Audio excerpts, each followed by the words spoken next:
ಹೇಳಿ ತುಂಬಾ ವರ್ಷಗಳಿಂದ ಸಿದ್ಲಿಂಗ ಬಳಿಕ ಸಿದ್ಲಿಂಗ 2 ನೋಡಿದ್ರೆ ಏನ್ ಅನಿಸ್ತು? ನನಗಂತೂ ತುಂಬಾ ಖುಷಿ ಆಯ್ತು. ನಾನು ಎಲ್ಲಾರನ್ನೂ ಮೆನ್ಷನ್ ಮಾಡಲೇಬೇಕು. ಯೋಗಿ ಅವರು, ಸೋನು ಅವರು, Seethakoti ma'am, Padmaja Rao, Vijay Prasad sir, Manjunath Radhakrishna, Manjunath sir ಎಲ್ಲರೂ ಸೂಪರ್ ಆಗಿ ಮಾಡಿದ್ದಾರೆ. ಐ ಥಿಂಕ್ ಎವ್ರಿಬಡಿ ನಿಜವಾಗ್ಲೂ ಜೀವಿಸಿದ್ದಾರೆ. ಸಿನಿಮಾ ನೋಡೋಕ್ಕಿಂತ ಹೆಚ್ಚಾಗಿ ಒಂದು ಎಕ್ಸ್ಪೀರಿಯನ್ಸ್ ಥರನೇ ಇತ್ತು. ವಿಜಯ್ ಪ್ರಸಾದ್ ಸರ್ ಡೈಲಾಗ್ಸ್, ಆಮೇಲೆ ಬದುಕು ಸಾವಿನ ಮಧ್ಯೆ ಇರೋ ಪ್ರತಿಯೊಂದು ಮೌಲ್ಯನೂ ಎಷ್ಟು ಚೆನ್ನಾಗಿ ಹೇಳಿದ್ದಾರೆ ಅಂದರೆ ಪಿಕ್ಚರಲ್ಲಿ ಅದೆಲ್ಲ ನಾವು ಒಂದು ನಿಮಿಷ ಯೋಚನೆ ಮಾಡಬೇಕಾದಂಥ ವಿಚಾರಗಳು. ಹಾಗಾಗಿ ನಾನು ಎಲ್ಲರಿಗೂ ಕಂಗ್ರ್ಯಾಚುಲೇಷನ್ಸ್ ಹೇಳ್ತೀನಿ. ಎಲ್ಲರೂ ಬಂದು ದಯವಿಟ್ಟು ಸಿನಿಮಾ ನೋಡಿ ಸಪೋರ್ಟ್ ಮಾಡಿ.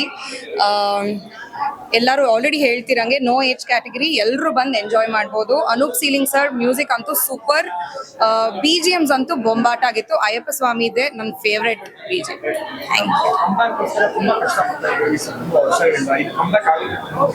ಆಗುತ್ತೆ ಅನ್ಕೊಳ್ಳೋಣ, ನಾವು ಅನ್ಕೊಂಡ್ರೆ ದೇವ್ರಿದ್ದಾನೆ, ಎಲ್ಲ ಆಗುತ್ತೆ.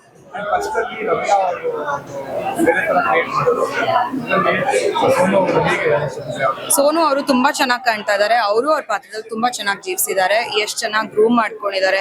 ಅವರು ಸಿದ್ಲಿಂಗು ಫಸ್ಟ್ 1 ನೋಡಿ ಇದ್ರಲ್ಲಿ ಹೆಂಗಿರ್ಬೇಕು, ಅವ್ರ ಬಾಡಿ ಲ್ಯಾಂಗ್ವೇಜ್, ಕನ್ನಡಕ ಆಗ್ಲಿ, ಅವ್ರ ಬಟ್ಟೆ ಆಗ್ಲಿ, ನಾವು ಅಲ್ಲಿಂದ ಇಲ್ಲಿಗೆ 1 to 2 ಕಂಪ್ಲೀಟ್ಲಿ ಸಿಂಕ್ ಮಾಡ್ಕೊಬಹುದು. ಐ ಥಿಂಕ್ ಅವ್ರು ತುಂಬಾ ಗ್ರೇಟ್ ಜಾಬ್ ಮಾಡಿದ್ದಾರೆ. ನಂಗೆ ಇಬ್ರು ಇಷ್ಟ, ಎರಡೂ ಇಷ್ಟ, 2 ಕಣ್ಣು. Thank you so much.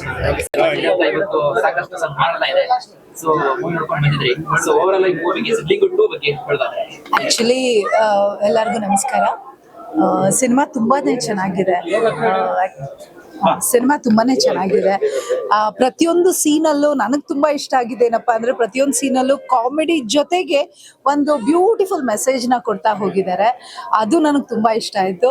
And over all ಹೇಳ್ಬೇಕು ಅಂದ್ರೆ ಟೆಕ್ನಿಕಲಿ ಇರ್ಬೋದು ಅಥವಾ ನಮ್ಮ ಡೈರೆಕ್ಷನ್, ವಿಜಯ್ ಪ್ರಸಾದ್ ಸರ್ದು ಡೈರೆಕ್ಷನ್ ಎಲ್ಲರಿಗೂ ಗೊತ್ತೇ ಇದೆ. ಅವ್ರದ್ದು ಡೈರೆಕ್ಷನ್ ತುಂಬಾ ಅದ್ಭುತವಾಗಿರುತ್ತೆ. ಬಟ್ ಈ ಸಿನಿಮಾದಲ್ಲಿ ಇನ್ನೂ ವಿಭಿನ್ನವಾಗಿ ಕೊಟ್ಟಿದ್ದಾರೆ. ತುಂಬಾನೇ ಖುಷಿ ಆಗುತ್ತೆ. ಎಲ್ಲೂ ನಮ್ಗೆ ಬೋರಿಂಗ್ ಅನ್ಸಲ್ಲ ಅಥವಾ ಎಲ್ಲೂ ನಮ್ಗೆ ಸಾಕಪ್ಪ ಅಂತ ಅನ್ಸಲ್ಲ. ತುಂಬಾ ಚೆನ್ನಾಗಿದೆ ಸಿನಿಮಾ, ಎಲ್ರು ಕೂತ್ಕೊಂಡು ನೋಡ್ಬೋದು. ಆಮೇಲೆ ಎಲ್ಲೂ ನಮ್ಗೆ ಮಕ್ಕಳು ಮರಿ ಎಲ್ರ ಜೊತೆಗೂ ಕೂತ್ಕೊಂಡು ನೋಡಕ್ಕೆ ಎಲ್ಲೂ ಕಸಿವಿಸಿ ಅನ್ಸಲ್ಲ. ತುಂಬಾ ಅದ್ಭುತವಾಗಿದೆ ಸಿನಿಮಾ. ಅಂಡ್ ದಯವಿಟ್ಟು ನಮ್ಮ ಕನ್ನಡ ಅಭಿಮಾನಿಗಳಲ್ಲಿ ಕೇಳ್ಕೊಳ್ಳೋದೇನಪ್ಪಾ ಅಂದ್ರೆ, ದಯವಿಟ್ಟು ಈ ಸಿನಿಮಾನ ಒಂದು ಒಳ್ಳೆ ಸಕ್ಸಸ್ ಆಗಿ ಮಾಡಿ ಅಂತ ಕೇಳ್ಕೊಳ್ತೀನಿ. Thank you so much. SSTV cinema ಜಗತ್ತಿನ ಕ್ಷಣ ಕ್ಷಣದ ಸುದ್ದಿಯೊಂದಿಗೆ.